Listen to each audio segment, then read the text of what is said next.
For one, I know what it's like to keep my attempts hidden away from everybody. And for two, I know what it's like to open up about them. I see a difference when I have started opening up, which is why I am opening up more about it.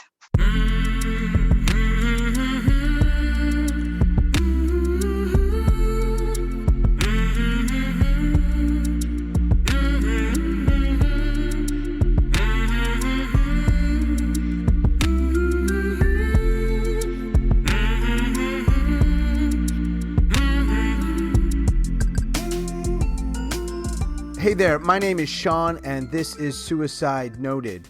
On this podcast, I talk with suicide attempt survivors so that we can hear their stories. Every year around the world, millions of people try to take their own lives, and we almost never talk about it. And when we do talk about it, we're not very good at it. That includes me.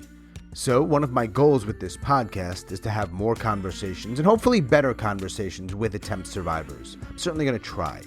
Now, we are talking about suicide, so this may not be a good fit for everyone. Please take that into account before you listen. I do hope you listen because there is so much to learn. If you are a suicide attempt survivor and you'd like to talk, please reach out. hello@suicidenoted.com, or you can message us on social media at Suicide Noted. I really appreciate everyone who continues to listen and support. There are more and more people hearing these stories by these survivors, so let's keep that going. If you'd like to help us out in some other ways, we have got a new Patreon page with a few different tiers. I'll include that information in the show notes. Finally, a favor. Please, if you listen on Apple, take a moment, maybe right now, to rate and review this podcast. It really does help. Today, I am talking with Tatauq. Tatauq lives in Alaska, and she is a suicide attempt survivor. Hi, Tatauq. How are you? Good. How are you? I'm good. Am I saying your name correctly? Tatauq. Tatauq. All right, I'm going to do my very best. That's no worries. To say your name correctly. Thank you for joining me. I really appreciate it. Thank you. Yeah. So you are in Alaska. Yes, I am. What part of Alaska do you live? I'm in Anchorage. Okay.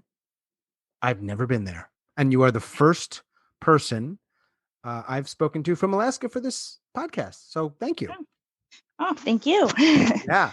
I think we connected through a post that I may have put up in one of the Facebook groups. Yes. And I want to ask you, what compelled you to reach out or respond back? For one, I know what it's like to keep my attempts hidden away from everybody. And for two, I know what it's like to open up about them. And I see a difference when I have started opening up, which is why I am opening up more about it. Yeah. Yeah. So are you comfortable sharing with me, in as much as you want to, of course, the attempt or attempts? Is there one or more than one? There was actually 15 attempts. And so how far back does the first one go? The first one was when I was 15 years old in 1995. What happened? That was a lot going on at the time. Obviously, I was a teenager. Yeah. I've already lost my dad to suicide by then when I was 9. And so I had a stepdad. And just with everything going on with my stepdad and my family, and I just wasn't being heard with all the trauma that was going on. And so that's what led to my first attempt. Yeah. Yeah. At the time, I was going to church and they were talking about suicide. And I don't know if it was something that got triggered around the same time that I heard another story, because I heard about it from somebody else first about how they attempted. And that's how I got my idea. Mm-hmm. And it just seems like the more that I talked about my trauma, because I was being sexually abused at the time, and it just seems like nobody wanted to hear me. So that was the only voice that I could, I guess, get some attention to, is what I felt like.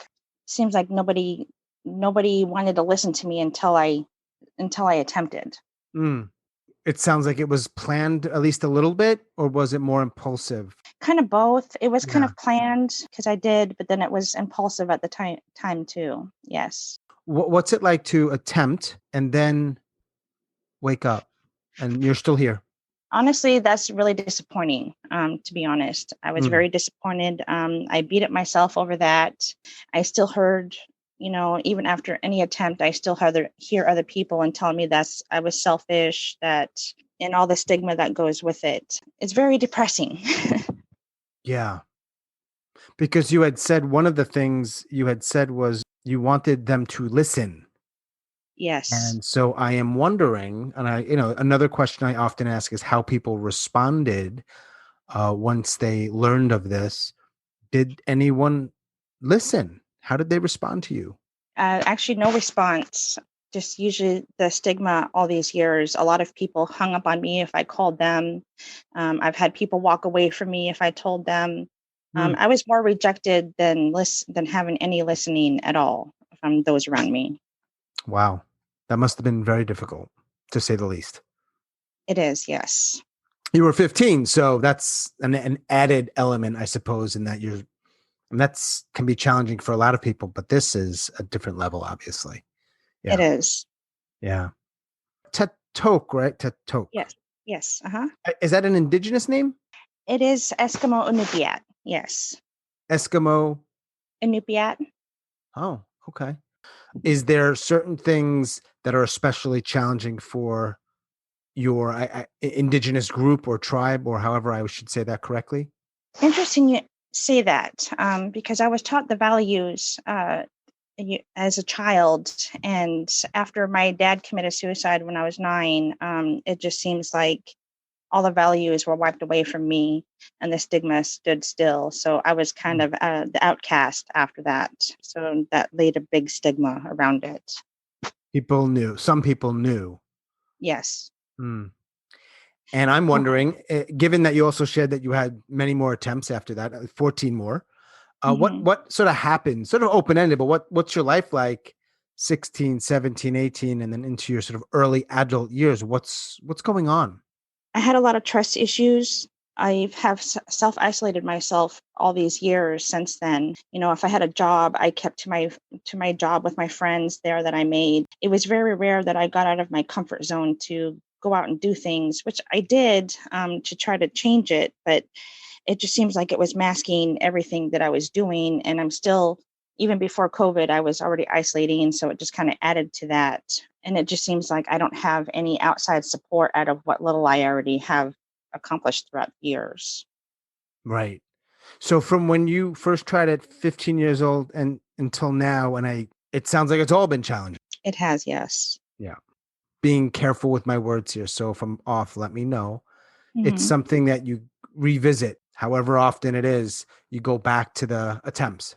Actually, it's not more than just revisit anymore. It's actually manifested inside of me, which is another reason why I'm speaking up, because this is something that didn't happen overnight, Hmm. and it's something that I didn't indulge myself in my younger years until I got older, and the stressors of the adulthood and everything else go on with it. It's an everyday struggle for me now.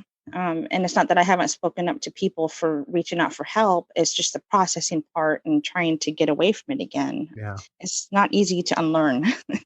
No. In that time, in the last, 20 plus years, is there any kind of treatment you've gotten or support that has provided any relief? Honestly, yes. I started EMDR therapy a little over 2 years ago and continuing that.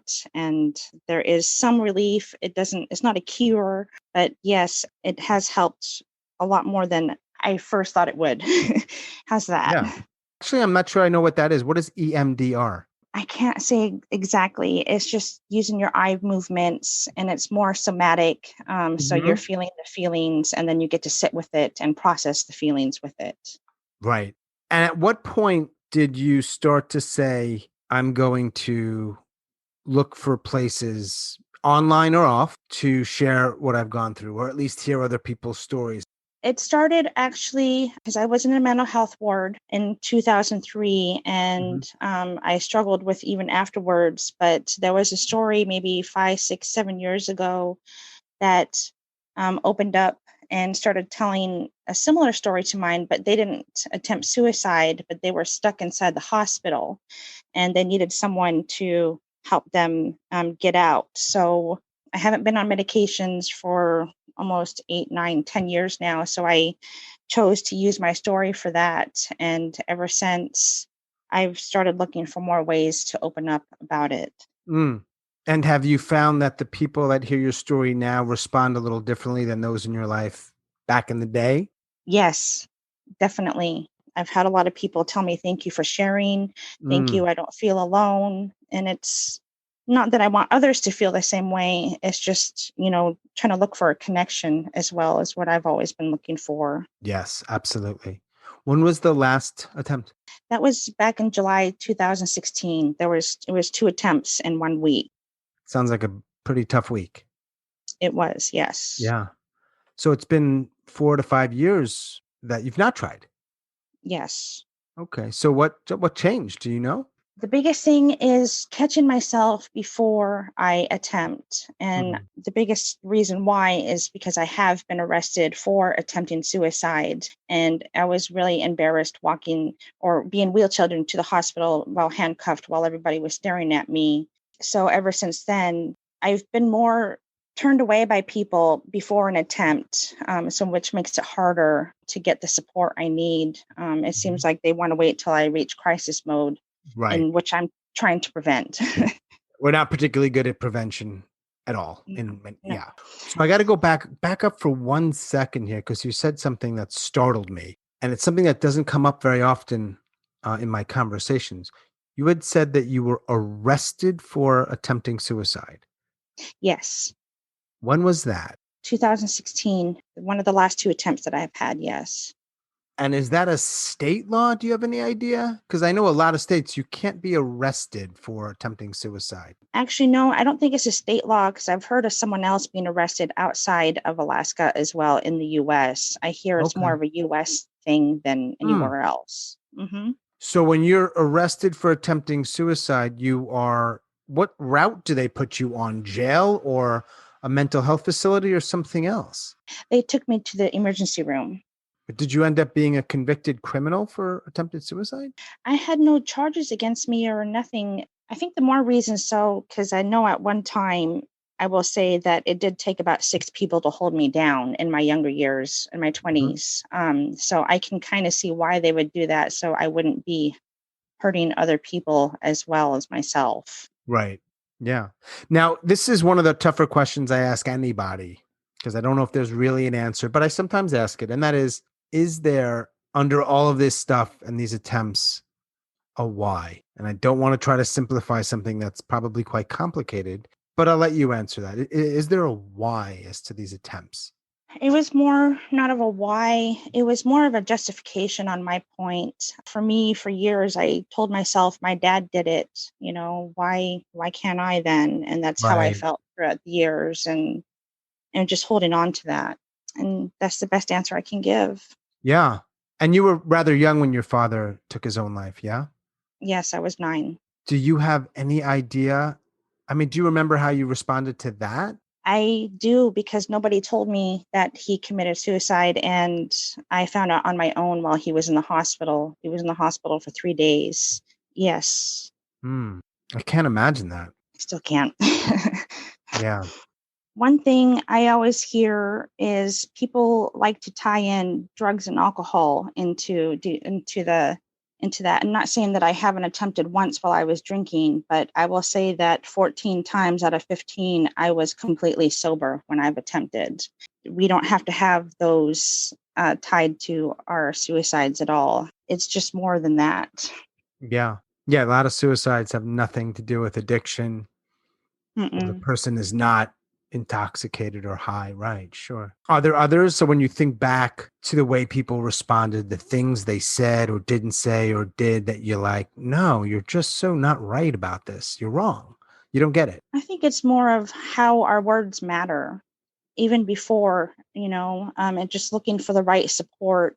That's mainly it. And with the stigma, it doesn't help at all. No, It just adds to it. for sure. Do you have any idea why it is that there is such a stigma around all this stuff? Because I genuinely don't get it. And I guess that's one reason why I have a podcast. Like, I don't get it. Do you have any idea? Well, for me, it just taught in the church that, suicide is one of the worst things in the Bible. Mm, And I grew up around a church setting and era and people just believing that, just having the worst sin, but it's not like, sin happens every day. So it's just using that against us and it's not helping at all.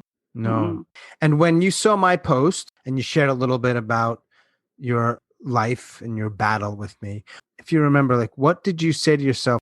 Well, to be honest, I was struggling last week when I saw your post, Mhm. and I held on to that post this entire week. And I did get, a little added extra support that I needed and still will. I want people to know that, we still struggle and we still can do this. And living in the moment is a big thing for me. At the same time, I like to give myself something to look forward to. And this is something, even a week in advance, it gave me something to look forward to that I can give and share to Mhm. others.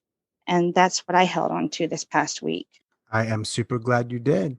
And I'm sure others who hear this are as well. Are there other things in your life that help you stay in the moment or cope and just get by? Because again, I don't know exactly who's listening, and maybe you can share something that might help them. What I tell people is art saved me. I have explored the arts all these years, whether it's Mm, writing, crocheting, reading, drawing, painting, and anything of the arts that has mhm. helped me get by with the expression of feelings and emotions and just getting it out. Definitely. Yes. Keeping it in and bottling it up is not usually effective. No, it doesn't help at all. I know Anchorage is towards the southern part of Alaska, but you're still up pretty high. Is there any connection to you or perhaps people you know with cold weather and darkness that is exacerbating it? Now we're in winter and there's a lockdown and whatever else. Well, I was born and raised here, so it's more of not just being used to it. It's just Right. getting to know what time of year I need more help in. As in this time of year, we're just gaining daylight back, and so we're getting more light. And so it's the changes of the seasons is the hardest part. Yeah. You've had a hell of a life, Tatauq. Definitely, Yeah. You've spent at least one period of time in a mental health facility, right? yes. There's more than one. More than one. Were those in any way for you helpful? In the beginning, yes, more so because they were giving me the information. I was also misdiagnosed in my 20s, but it did give me more of what helped me to get to know what I was diagnosed with at the time. And at the same time, no, because it's still the same information that I was given back in 2003. So there's no growth in it after how many years. Mhm. And we're just repeating the same stuff over and over again. What is a diagnosis you've received that you think might be accurate, if any? It would be PTSD. You had shared you dealt with abuse. Yes. Were there other things also that led to the PTSD, or was that the primary thing? It was just a prolonged abuse since I was a child. It's been ongoing, just a lifelong PTSD. Yeah. How many people that know you know about these struggles, maybe including the attempts? Is that something that ever comes up? Actually, I did talk about my safety plan on my Facebook last week to my Mm. Facebook friends and family because I did tell them that I struggle every day. So I figured I'd be proactive and share my safety plan. And I did get thankful responses, but I didn't get the support that I was looking for either. But it did bring it out in the open. What kind of support were you wanting? There's a little different kind of support in my way. Just, when I feel like if I need someone to talk to just for a moment compared to if I'm feeling like I need to go in a mental health ward or if I need help, there is a Sure. different kind. Some people can't handle the crisis part of, me panicking. What should I do? You're So right. that's the kind of support more I was looking for. Right. Like we were saying earlier, preventative, not crises management, right? Yes, Mm. yes. So, do you have people in your life, family, friends, or whomever, that you can talk to? Because I know, including myself, I don't have a lot of people I can really talk to, and it's hard. Honestly, 100%, no, not 100% that I can talk to them as in I can talk to my therapist. I have to limit myself. I have to set myself boundaries now. In that way, I'm not sitting here hearing things I don't want to hear again. You got to be guarded and be careful. Yes, exactly. You had said earlier that you shared your safety plan Yes, on Facebook, but you don't share much with some people in your immediate life. So that must be tricky, yes, right? definitely. Yeah. That's another thing that doesn't come up much. I'm really curious about it. What does that typically mean for you or for people, a safety plan? Like, how does that work? The safety plan, it became more of like a checklist to me, Mm-hmm. my safety plan, because it has everything that I like to do on there. And if I don't have any interest in my art or anything on my list Mm-hmm. and see how I'm feeling at the moment, it gives me the moment, well, I need to reach out and talk to somebody about this and get this out of me. And I Mm. did that this past week and spoke to a new therapist for a moment and just got it out. And even just that moment, it gave me something else to think about after for the next couple days. And it helped more than I thought it would. Oh man, getting it out is, I mean, it's literally can be a lifesaver. It is. I mean, even if there's nothing I can do about it at the moment, because there are some things you just can't. Because, some of my triggers are limited to from the resources that I have out there just as well than Hmm. just having somebody just listening.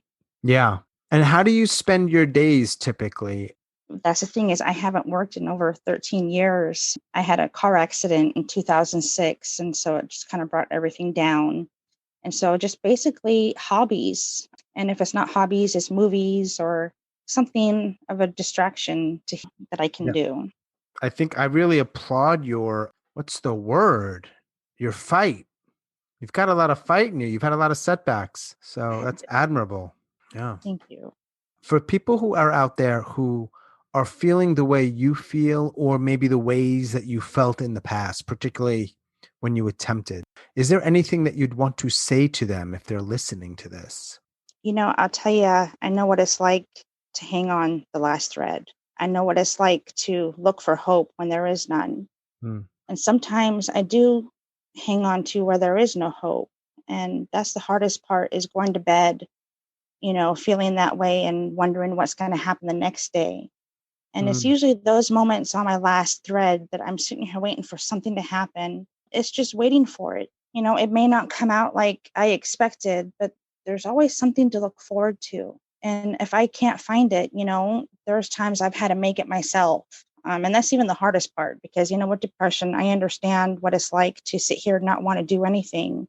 Well, Hmm. then, tomorrow, if I have nothing to look forward to, then tomorrow, if I want to take pictures somewhere and then just make something of it, I can do that. I like graphic arts too. And it's just giving myself a note that I can still hang on. And I'm realizing the self-talk is just as good as the negative talk that I've had too with myself. And it's okay that I can do that just for the moment.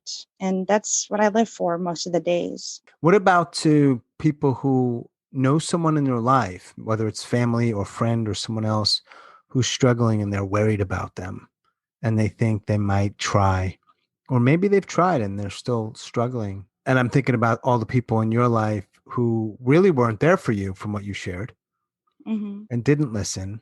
In many ways, when I have these conversations with people who have tried, you're the best teachers of, Hmm. hey, okay, you're out there and you're someone you care about struggling.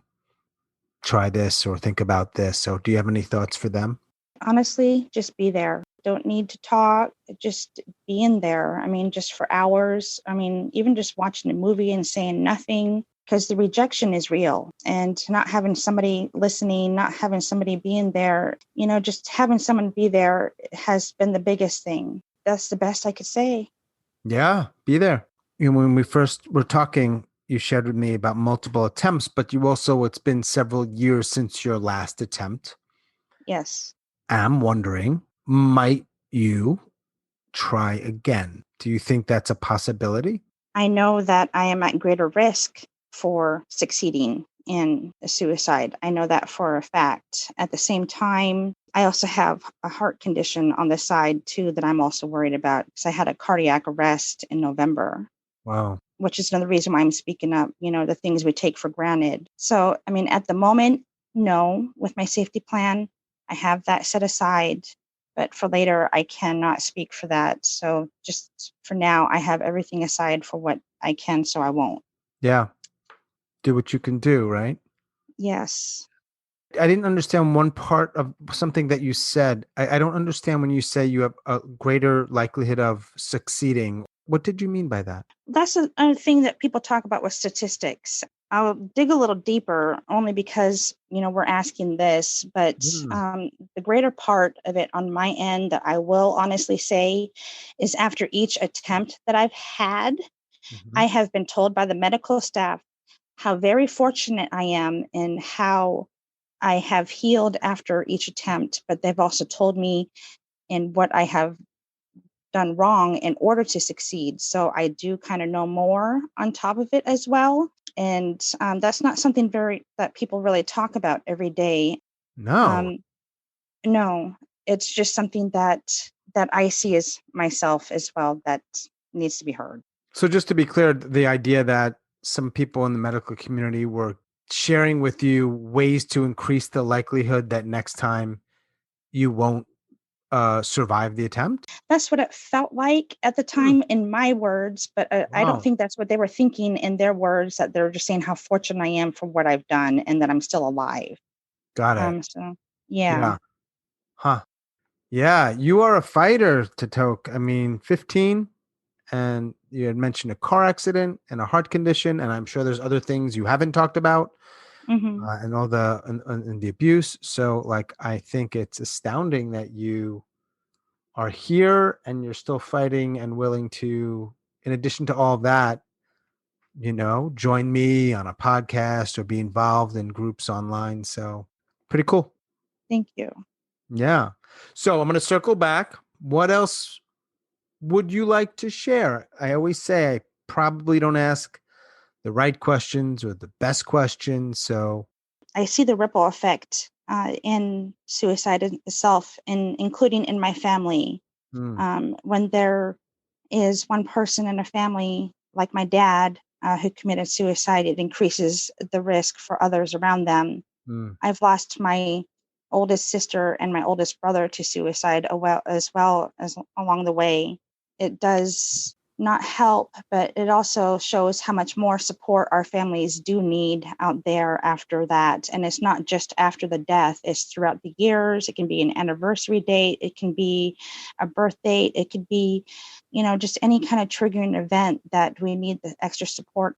I could see how it can tear a family apart with the stigma at first, but I also can see how closer together a family can get as well. It's just not enough words to express for all the support that we need, that and all the gaps that we have there for the people out there that we've lost somebody to suicide. mm. I don't usually say I'm sorry because I, for some reason, don't like when people say it to me, but I am sorry for some of the stuff that you've just shared, the loss, of so many close people in your life. It's Thank got to you. be, yeah. I've in many ways been blessed. I've lost some people, and if you've listened to the podcast, that you've heard, I've had lost my best friend. This is more than 2 decades now, but it is, yeah, it's a beast to say the It, least. it is. My condolences too. I No. hear Oh, you. yeah. Yeah. So you were saying that one way you sort of stay okay is having stuff to look forward to. Yes. So what's on the agenda for later today or tomorrow or next week? What are you looking forward to? Well, this weekend I'm spending the time with my daughter and grandchildren. Yeah, I'll be looking forward to that. Very much so. Are they in Anchorage? Yes, they are. And how many children do you have? I have 3 children and 3 grandchildren. Wow, congrats on that. Thank you. That must be really I don't know, something. Definitely. Have children and Definitely. have your children have children. What do they call you? They call me Nama. Say again? Nama. Nama. And what do you call them? I'm trying to learn a little of the lingo. Oh, you're asking in Eskimo ways? I mean, if that's how you communicate with each other. Oh no, well, Aka is grandma. Aka is taken by my mom, so I chose Nama. Okay. Yes. Hmm. Huh. Do your kids know about your stuff or some of it? Yes, they do. They do. Not all of it, but some of it, yes. Right. Are they included in the people that you were sharing with earlier that weren't there for you, or are they sort of a different category? Different category. Yeah. I mean, are they okay with it? Do they accept it? Are they confused by it? That's a good question. I don't think they accept it or are confused. I think it's just more of I really can't answer that. It just seems like they don't know what to say. Is the best I can put it. Because they're not saying anything mean about it or anything nice on top of it either. I just think they're at a loss of words. Right. Right. What would you want them to say, if anything? And I ask that because there's a lot of people I know, they just don't know what to say, right? And you had said earlier, just be there, which I think is a great piece of wisdom. But is there something that they or others could say that might help or not hurt? Well, my oldest daughter, just I love you and a hug. That's really much it. Mm, Um, love feels like can go so far, but then that really does say a lot, especially in these kind of moments. for sure. I am pretty sure, I don't want to be presumptuous, that your children and your grandchildren are pretty happy that all of those prior attempts didn't work out and that you're here. I see And I, that. and I don't really know you, but I'm super grateful that you had the interest and the courage to join me and to share and be so honest and open, and it takes a lot of courage, so thank you for that. Thank you and for listening as well. I try. Awesome. Well, thanks again for doing this, Tatauq, and I hope truly that your days are, I don't know, what's the word, joyful, Thank you. or something, Likewise. or something close to that. So all right. Thanks again, and hopefully we'll connect soon. Definitely. All right. Thank you again. All right. Take care. All right. You too. Thanks. Bye bye.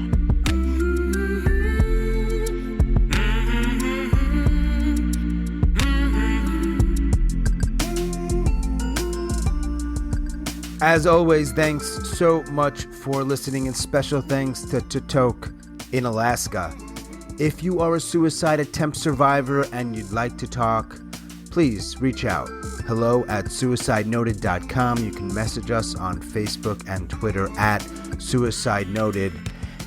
And if you'd like to help us out in other ways, we do have a Patreon page set up. It's new, and we'd love a little traction. I'll include the link in the show notes. Again, thanks so much for listening and all of your support. Stay strong. Do the very best you can. I'll talk to you soon.